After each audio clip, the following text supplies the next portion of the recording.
What up? Yeah. We've been waiting for you. I hope everyone brought their weeknight fan. Mm-hmm. Something too casual. We wanna leave something for the Lord's Day. I feel. What is that? Feathers? Is it feathers for weeknight? It is. It's a casual Tuesday marabou, Right. as one Same, does. same.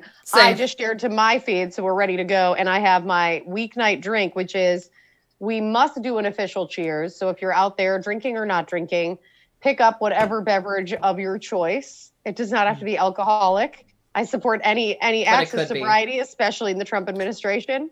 This will be our last episode during the Trump administration, which I think we must. Cheers to that. We simply must. Cheers.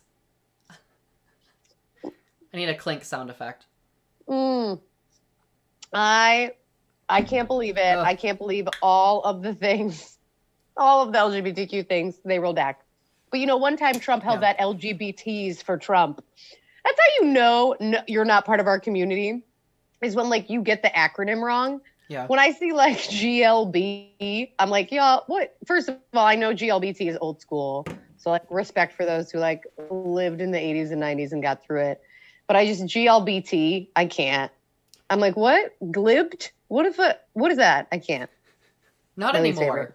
I'm not here for it anymore because I think there's a growing recognition that the gay part of the narrative has had a lot of airtime. You know what? By the way, GLBT for Trump, it's just me in this look, and I'm like I'm literally a Just, robot. pulled back, right? Like someone's holding you a gun up against your back. This is a very I'm a couple cycles away from needing to be reconditioned by it's whoever created the Stepford Wives. The sparks are happening, and it's oh, I think she's about to go. Is anyone? all anyone the gonna times grab I her? see the signs of the white guys at Trump rallies that say blacks for Trump. And I'm like, what happened? What happened? Who hurt you? Who hurt you? cares? Who hurt you? Who fucking cares? And also, who did you hurt? Because Right, you obviously hurt someone. What is going on? this is not making me feel great about your situation. So No, could you tell us no. how you got here? Do you have a ride home? Maybe Trump could me just just- leave you in an air hangar for 4 hours and you could freeze to death like Yeah. he did in whatever country. Oh my God, whatever state that was. All right. So I am emotional about this week's dish. I am emotional and nauseous. So if you out there, viewers at home, get sick, be careful. But without further ado, I must pass it to Eileen to share this monstrosity. This is the Frankenstein of Jell-O salad. Yeah, it's pretty horrifying, but it's also this is the whimsy. This is the whimsy of Jell-O salad. We talked a little bit about this last time. Is that it's just such a perfect metaphor for the hypocrisy of the American dream, which is they crafted this really complicated narrative to tell you hey, in the 50s when all the canned foods were coming out, food brands were really big. Everyone was coming up with their own proprietary cookbook, and they were you should buy this. And oh, by the way, instant lime Jell-O with green olives tastes great. Newsflash. Tastes great. It tastes horrible. It's never tasted great. And I think the reason I don't know if you could tell, I love the mid-century Americana vibes. I love pastels. I love Susie Homemaker, June Cleaver, all that shit. And I think part of the reason... tell by your brooch. My casual Tuesday brooch. Brooch. Brooch. Oh! But I think the reason why so many queers love those those bumper stickers and those greeting cards of the tired housewives that are just one notch away from losing it, where they're I have to drop my kids off in the oven so I have time to pick up the pot roast from tennis. You know what I mean? Yeah. I think the reason queers love that is because this dish, let's get back to this dish. I'm going on a whole rant. I can't even handle it. Girl, do it. Girl, take it. Dishes like this are so absurd because Jesus, take the wheel. nobody liked this. You know what I mean? No. Nobody liked molded egg salad, which, yes, is what I'm about to show you. Absolutely. Is it an appetizer or is it a dessert? Great question. I don't think that normal course categories apply to this dish. I really don't. I think it has a season. I think it's us a definitely shot. spring. So we are stepping early into spring. Okay, I like that. Very, travesty. very great. This beautiful abomination. That's another reason I love it is because, hey, beautiful abomination, this person. Okay? Oh my God. This is the I dish. Oh, the cake. Welcome. The cake plate really helps it. Doesn't this really say, hold on, let me remove the cover for you. Yeah, obviously. Oh. Obviously. Oh, oh my God, it smells so odd. Doesn't this dish just say, welcome to my home, you are safe here? That I'll put says a nice little parsley sprig on top. That is full of arsenic. That's what that says. That is full of arsenic. Arsenic pie. And so let me walk you through a little bit. Oh my God. I'm going to, I skipped ahead just a little bit here. I'm going to just tell you a little bit about the ingredients that went into this dish, okay? As if the like visage of it is not horrifying enough. Let's walk through the process, shall we? So this molded egg salad is slightly more complicated than last week's salad, but not by much. It's got a couple more ingredients to it. It is very egg-centric. So the first thing that you're going to want to do is you're going to want to hard boil some eggs. Then you're going to separate the yolks, and you're going to mix the yolks with mayonnaise and gelatin. That's the top layer. Yeah. And then on the bottom layer, we're going to chop up the egg whites. We're going to combine them with chopped celery, green olives, and a slightly lemon-flavored clear gelatin with parsley. How does that sound? And so it sounds like a war crime. Yeah. What I love about this dish is that it is a picky eater's worst nightmare, and that you have to, it's like conditionally you have to like so many things to even be okay with the concept of this. You have to like green olives, you have to like celery. Like, I like green olives. I like hard-boiled eggs. I don't like them together. And all of these other things. Lean in. Smell the aroma. Well, tell us one adjective. What does it smell like to you? Eggy. Oh my God. All right. It is very eggy. That's all I'm getting, actually. I'm getting egg, and I'm getting like a little bit of lemon. Cut into this monstrosity and be ready with a bucket. I'm assuming. A very fancy ice bucket. Only the fanciest. What kind of housewife would serve this?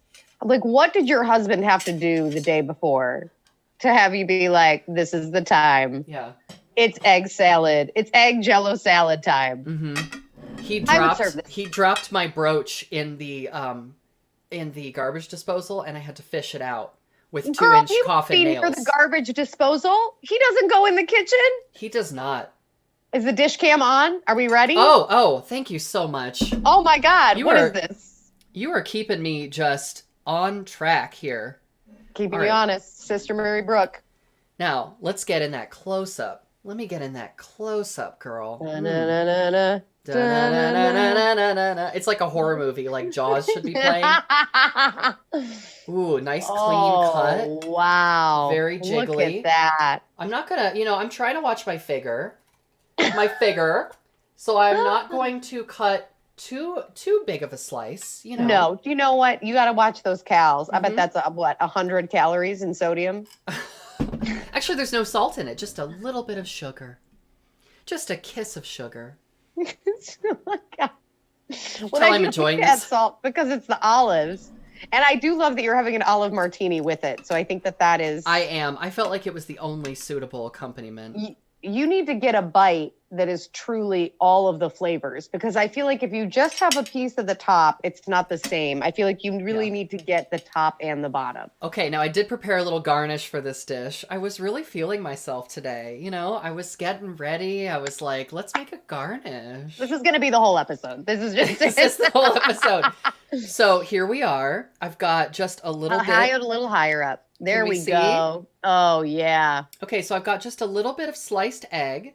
I've got some more green olives in here with a sprig of parsley. And now on the other side, you can see my nice egg yolk layer and the clear gelatin with all those celery and green olive goodness. I have no idea how this is going to go. I can't wait. All right, here we go. Brooke, it's been nice knowing you. I just want to say that I've always really appreciated our friendship. I'll speak at your eulogy. Oh my God, ew. Oh my God, girl. Don't keep eating it. Don't keep eating it. And now, it's so lovely. You can really have it at any time of day. Oh my God. Get yourself a drink. Put that down.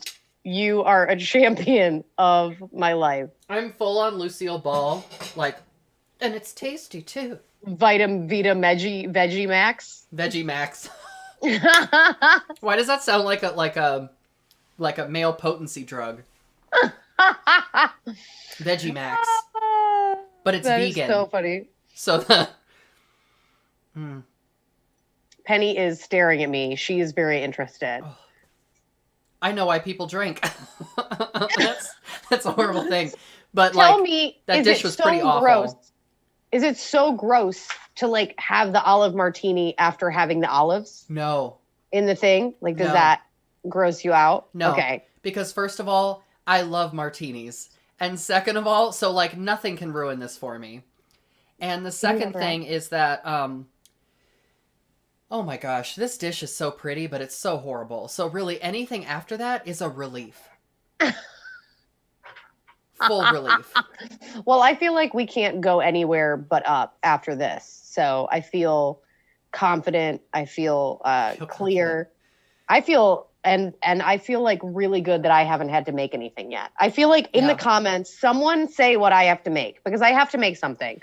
It can't always fall on Eileen. It can't always fall on the world's most beautiful housewife. Oh, thank you, girl. It can't. Look at that brooch. Look at that brooch. First of all, let me say I feel like in 8 to 12 hours, I'm going to feel cleansed, if you know what I mean.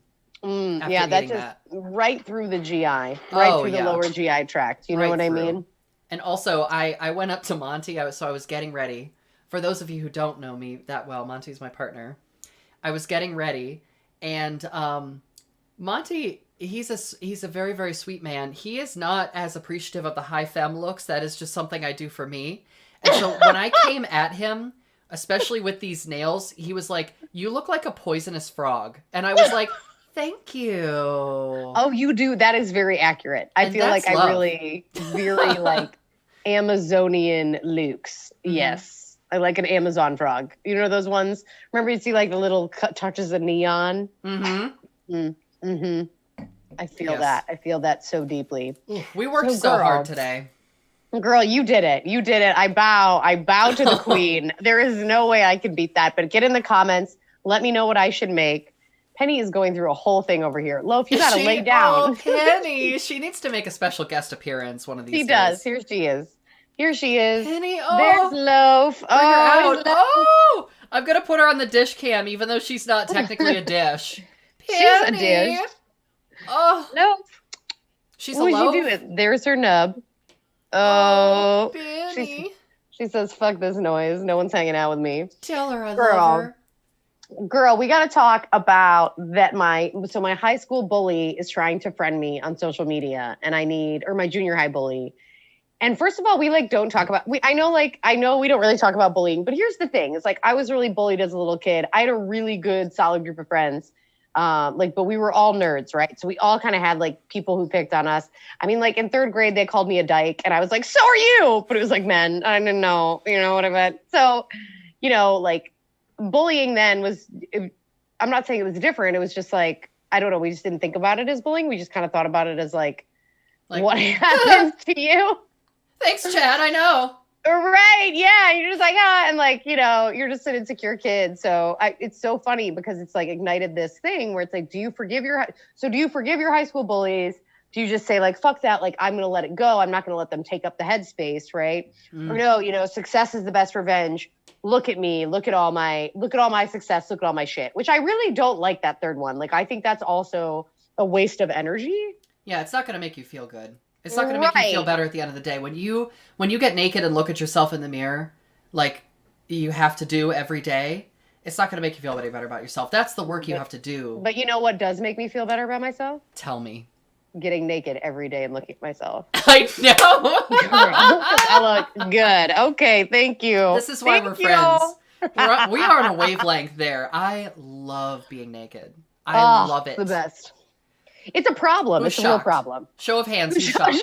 That's why we were great roommates, because I think people were like, and any former roommate on here can attest that the nudity challenges were so real. I remember when I was in law school and some like of my law student friends stopped by and you like came down the stairs. Descended the staircase. In like a caftan, high rollers. You had a show that night. Yeah. And you just came down, waved, and just left. And they were just like, was that a ghost? Yeah. I was like, do you want it to be? Mm-hmm. And I said, has anyone seen my powder puff? I seem to have mislaid it. It was the best. I feel like if you could say one thing to like one of your bullies when you were little, what would you say? Honestly, I would still have a hard time being near them, because being close to people from like a prior stage in your life takes me right back there. Yeah. So I regress so quickly that I would start to second guess everything about myself, and then I would start to blame myself for not being strong enough to like handle the situation correctly.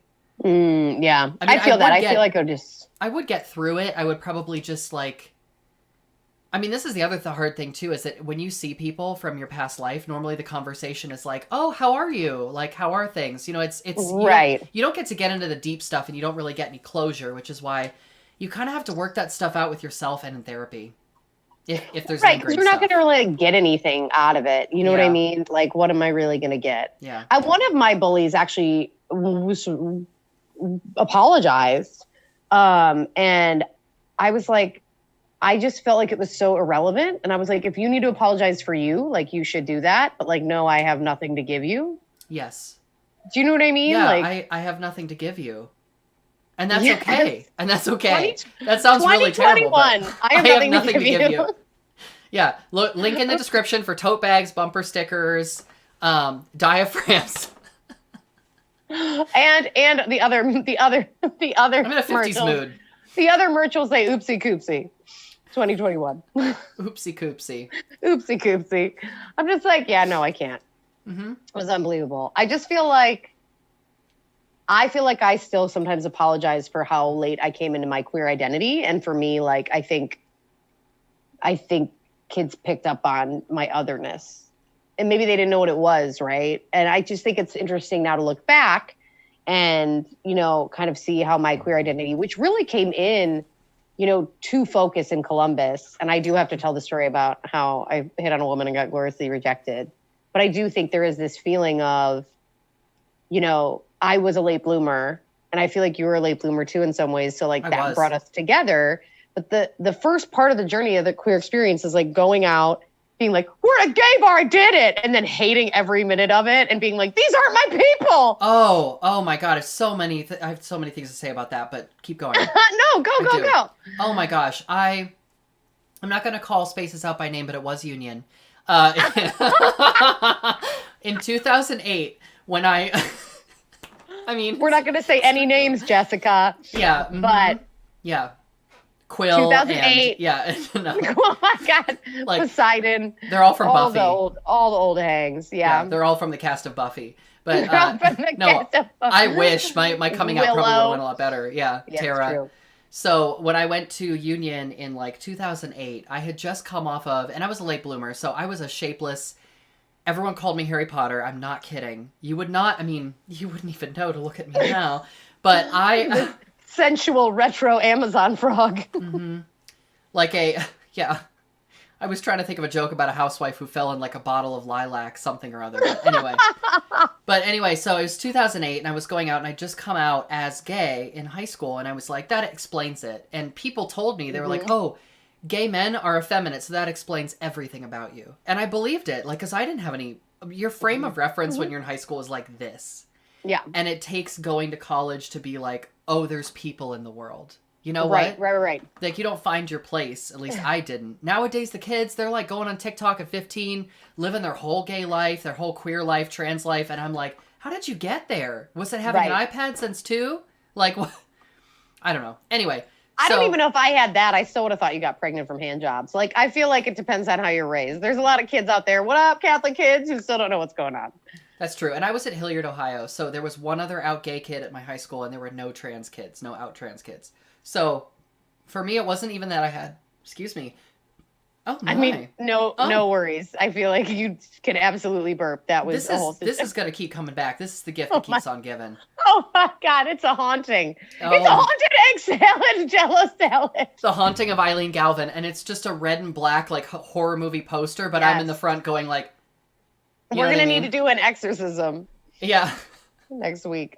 Yeah, no, the gay like the gay clubs, right? Like when I would go in Buffalo and New York, it was just like these. I don't know where my people are. No, and so I walked into Union in 2008, and I was like, I'm gonna find my people. I will have arrived.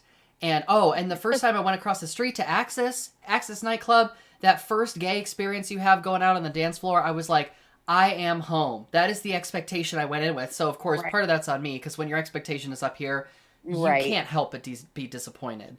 But I went in a little gray heather tank top, shapeless brown hair, wireframe glasses, and it wasn't like I was going out there to meet the love of my life. I was just like, let's just have one of those moments in the movies where you like look across the dance floor and you meet eyes with somebody and they're like, I'm so glad that you're here and that you didn't kill yourself. You know what I mean? That's the kind of... Well, really, that's where we're at. Like, yeah. 2008, that's where we're at. And so just the feeling of like being judged. The new meat just walked in. New meat has entered the chat. You know? Yes. You walk into Union and it's like, ba-da-doo, new meat has entered the chat. And everybody just goes,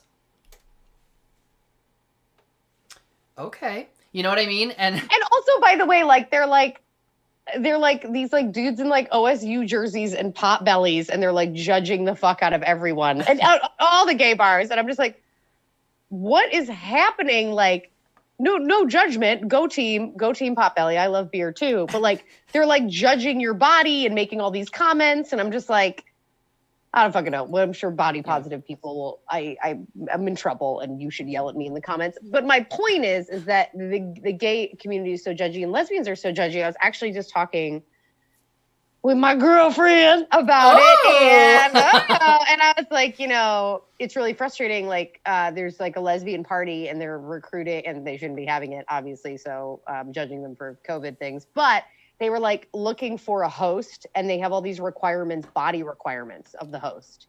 And I'm just like, you know, we have a real opportunity. Yes. And I'm like, we have a real opportunity here to not take that part of our culture, white supremacist patriarchal culture. Like, we have a real opportunity where it's like, hey, no, you don't have to send in recent photos. Like, what is this? Right. What is this applying to be like? What do they call them at Abercrombie and Fitch? I don't know, the people that stand outside. Like the people who work there. They're not employees. They're models or something. Right. It's like, what are we applying to work at Abercrombie and Fitch? Or are we having a queer party where people are supposed to feel welcome and like they found their space and they're like... And these like catty gays like sit in this gay bar and they walk in and they like judge you. And you're like, first of all, I don't really know about this. Yeah. But... And so part of my baggage now is feeling like I feel like I have a gay inferiority complex. Like, if I don't go out and I'm working and burlesque and if I'm done up like this, I feel like I'm allowed to be here. I have a reason for being here. I'm working. And if anyone ever like throws me any judgment, I'm like, Mama, you could never. You know what I mean? Mama. I remember my first time at Wall Street nightclub. It was with Ann Tatuska, who I moved to Columbus for. She's one of my really, really good friends since we were kids, and she was a pastry chef in Columbus. So I moved in with her. Lovely. And I was working 2 jobs, saving up for law school. She was working 2 jobs. We were just working all the time. So once a month we would go out and we'd go to Park Street, and I would be her wing person, and I would get her laid. Park Street Tavern? Oh yeah, oh my she was gosh. straight. So I was like, I'll be the wingman, like I'll DD. But then I'd been here for a couple months. We'd go out once a month and do this. And I'd be her wingman. I was a terrible wingman. I would like have to dance with the guy's best friend, and I'd probably offend him. And it was a whole thing because I would be like, tell me your feelings about second wave feminism. And that's not a pickup line. And then I thought it was. And then it is for me. It was my birthday. It was October, and Anne was like, let's go to a gay club for you. And it was a very thoughtful gesture. Like, I was still getting my bearings in Columbus, and I wasn't, you know, in the space to date. So we went to Wall Street. And this is the first time. First time. Oh, gosh. Oh, and it was picture it. You at home, picture it. The first glitter in the front door. And it was a first Friday in 2011. Oh, throwback. Oh, throw us back. They don't make them like that anymore. There was this bartender. You know what I like. You know what I mean? Okay, like she's like 5'2". You had me at bartender. 5'2", Peter Pan hair. Oh, you know what I mean? Yeah. Tiny. Thin little headband. Yes, little pocket dyke. Tiny, tiny. Could fit her in my back pocket. Mm-hmm. And I just was like, Anne, I like her. And Anne's like, so sweet. But like, this is not her world. So she's just like, some person bought me a drink. I'm like, oh my fucking God, Anne, we're going to get kicked out. Don't tell anyone you're straight. Don't tell anyone. You didn't know the things yet. Like it was a very inclusive space, but you don't know that. It could be not inclusive. So straight people, if you're straight, don't tell anyone. keep it to yourself. We don't need to know. We don't actually care. And I go up to this bartender and I'm like, hey, like, my name's Brooke Cardis. I'm a comedian and the host. Like, I just laid it on real. I just did the whole, like, I don't know what's happening, quarterback. Like, what's up, baby? I don't know what's happening. The opposite of what I would do. Because I'm sitting here like. But also I'm like being like queer Fonzie, but I look like this. Like, so it doesn't compute, right? Like my butch mask energy brought into that environment. Like, what is happening? And I'm just like, yeah, blah, blah. And I had a couple drinks. This was my birthday, and I was super excited to get, to tie one off. And the next day, I was like, oh my God, I think I got this girl's number. I'm so excited, blah, blah, blah. And I even as you're telling the story, you're like, yeah. That's right. So, yeah. And I open up the cocktail napkin she gave me at the end of the night, which I thought had her number on it. And it had the email address for the Royal Renegades. And it was like info@royalrenegades.com to host for them. And the rest is history. Well, the rest is history because I hosted a bunch of the Royal Renegades. Yes. Shout out Royal Renegades. And that bartender dated one of my friends. And, well, the one that got away, I guess. We'll never know. Here we all are. Brooke, I saw you hosting before we were friends, before I really knew you. And I was just like, it's going to sound like I'm like trying to get up your ass here, but I'm not, I swear. I was just like, she is so funny. And she knows, because I could tell, even without knowing you, it's much more apparent to me now because I've seen you work for a while. I was like, the level of contact that this woman has with the crowd. Like, when things are landing, know when things are not landing, and the micro adjustments that you make are like, you're such a professional. I love going, especially when like I'm the only other queer person in the audience. Those are my favorite shows. Oh my God. Because maybe not right away, you win over the audience, and it's like a chess game. It is like a chess game. Because you can't lead in with like jokes about how to find the clitoris, but like once you get there, and you've brought the audience along and you've won them over, it is a magical thing to behold. Oh, girl, you are the sweetest. Well, I have to say, the last time I truly bombed was one of the last times we shared a stage, which was Trauma, Columbus, October 2019. Oh, that show is amazing. One of the dancers was in the private room, so I had to kill time, and I had burned through all of my jokes, and I had too much. I just had I had planned all those out. My feet hurt so much from those heels. God love those heels. And I'm up there, and everyone was there. Everyone was there in Columbus that night. Like, I saw every table had someone I knew, and I'm just staring out at the faces I know, which I hate. I'd much rather a room of strangers. And I'm just like, oh my God, it was so bad. It was so bad. So the bombing is just as good. But oh my gosh, I just feel like, as my queer evolution has kind of come into focus, and I've kind of managed through some things, and also let some things go that I just whatever. I still feel like there's so much gatekeeping, and I have to watch even myself and my gatekeeping around like, you know what, potbelly gays in your jerseys, you come on in, girl, you fine. And I have to watch that, because I think there is, it's really hard to sometimes, keep an eye on that. And I know in the trans community, like, I get really frustrated when lesbians come for trans folks and non-binary folks, and they're like, this is the reason we don't have a space anymore, because all the lesbians are transitioning. And I'm like, no, maybe like trans people are in the closet just aren't killing themselves, and now they're around. Like, did you ever think about that? Or maybe they're just out and they couldn't be before, and they're not taking anything from you. Yeah. But I just feel like it's like, why does that feel so threatening. Yeah, whatever small gains that we've gotten in the queer community, be it, gay marriage is one of the most popular, like not popularized, but even the one that's gotten the most traction, right? Oh yeah, because it's so fucking sanitary. Love is love, right? It's so easy. It is. It wasn't easy. It was a hard fought battle. Yes. But it was the most funded and the most like palatable. What's that word? Palatable. Like that egg salad. Yes. Yeah. Palatable sounds like palliative care, which is what I'm going to need after eating this egg salad. But gay marriage was a fight for rich white gays who wanted a break on their loophole on their estate tax. And I'm not saying love isn't love, and I'm not saying it's not important, and I'm not saying the work isn't there, and it's a huge step. Of course. But yeah, I think it's interesting, whatever small gains that we've gotten in the queer community. Excuse me, I just had to put this salad down.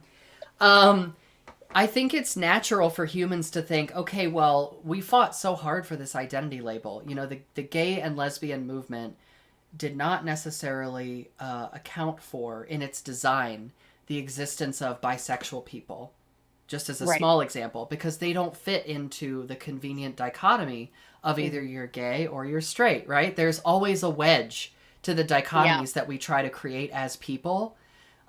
Just like with trans people, within the trans community, there has been since I don't want to say since trans people existed, because that's been forever, but because that's been forever, put it together. But I can say, at least from personal experience, that for the last 10, 15 years, there has been a discourse about non-binary people and whether or not they fit under the trans umbrella.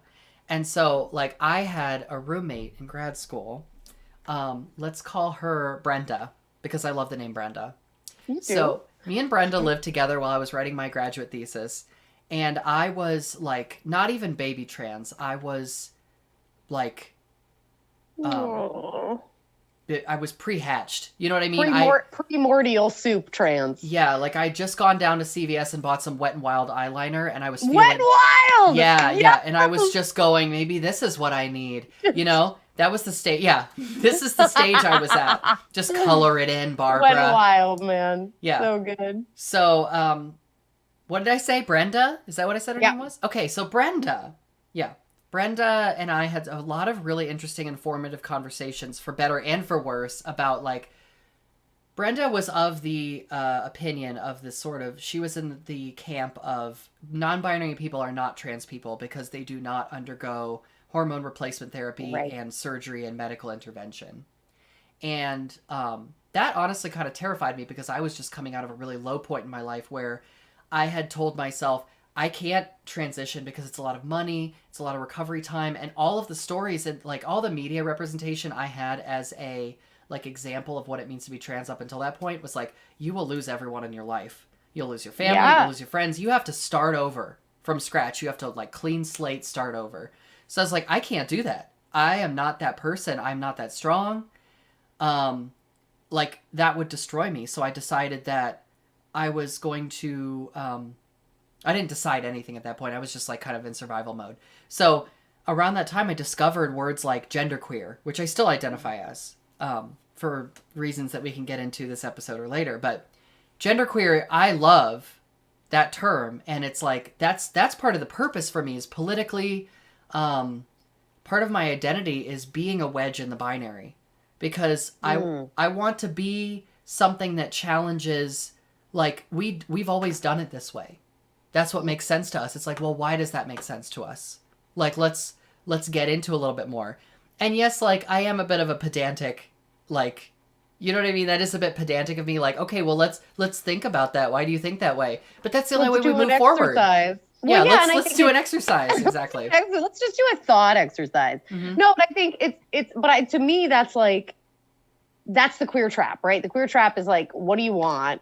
You have to figure out what you want in terms of what you want, and you have to unpack, do you really want this, or is what society wants for you? And, like, that's the challenging part, even about gender roles. Like, I've talked about in my relationships, where it's like, fuck, I hate taking the garbage out.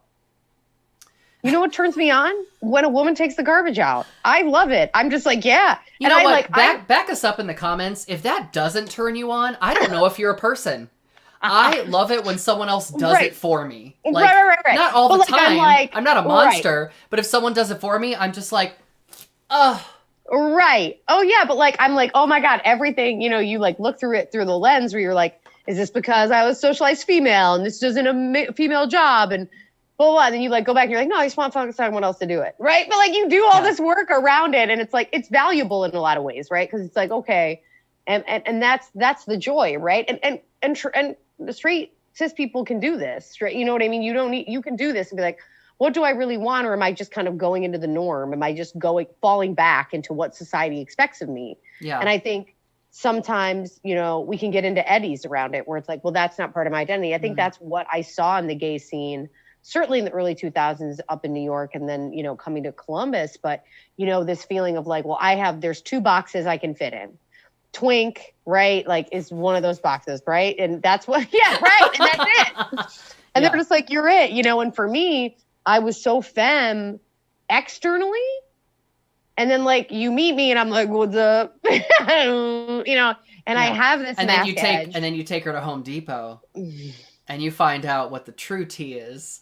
Girl, I can take you to Home Depot. I don't know where I have a drill. I thought you'd never ask. The time we went to Home Depot. Oh, can we tell the story? Slated next episode because okay. It's so good. Leave them wanting more. That is a fantastic story. You have to wear the outfit. Oh my God. You'll have to remind me what. I remember it was yellow. I don't remember which one it was. I'm like, it's a pale yellow dress. Who knows which one it is? Boop, there's several. You gorgeous spring flower. Oh, thank you. That is absolutely delightful. Before we wrap up, I think I need one last shot. Just hold it up again. Let's just make sure. Let's just make sure the viewers at home caught this delicious, majestic, and please, horror show. Little Shop of Horrors. Hello, this dish. Oh my God! Wait, I need to get a photo. I need to get a photo, and I'm so bad at this. This really says money's on the dresser, dinner's on the table. That is. It's so gross. You definitely need to do a photo with it. You definitely need to get a good shot. I will. If anybody wants a piece of that Jell-O salad, go ahead, comment your address. We'll send it to you. No refrigeration. Just let's see. Let's see who wants it. Oh my God, your face. Your face when you bit it.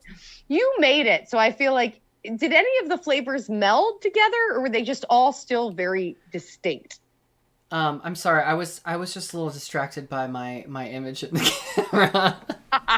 This happens. The flavors, it was bad. Mm-hmm, it was just bad. And I'll tell you why. This recipe, I will say. Tell me why. We'll give you the recipe in the description. This recipe is very faithful for the period. And the problem with this is that they have you put sugar in what is supposed to be a savory dish. This called for 1/4 cup of sugar, and I cut it in half and used 1/8, and it was still horrible. We can get into the evils of the sugar industry and the corruption of the FDA anytime anybody wants. I don't think that's why folks are here, but that sounds gross. Yeah, and by the way, it's from Southern Living, and I love that website. So, like, it is a good website. Do please continue to go to Southern Living to get your, dishes for any season. Anything that says Jell-O salad, hard pass. Hard pass. So let me know what I'm making next week, and maybe it's just maybe I just put a drill in a cake dish and bring that, and that's my Home Depot, is because we're definitely starting with the Home Depot story. Yes, but we will veer back towards normal food, we promise. Probably not. Probably. Is your eyelash stuck? Just whenever you do that, I think your eyelash is stuck. I love you, girl. Thank you so much. So much. Thank you, anyone who just watches our friendship. Let me know what I'm cooking next week. Thanks, all. All right. Bye, everyone.